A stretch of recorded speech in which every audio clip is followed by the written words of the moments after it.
அம்மா இன்னைக்கு என்னம்மா ஆர்டரு? இன்னைக்கு வந்துமா ஒரு வீடு புண்ணியாசனம்மா. நாளைக்கு இப்போ நைட்டு டிஃபன் சொன்னாங்கம்மா.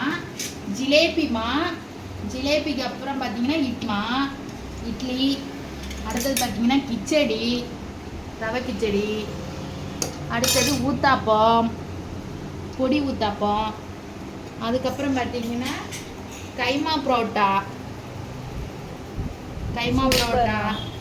அடுத்தது பார்த்தீங்கன்னா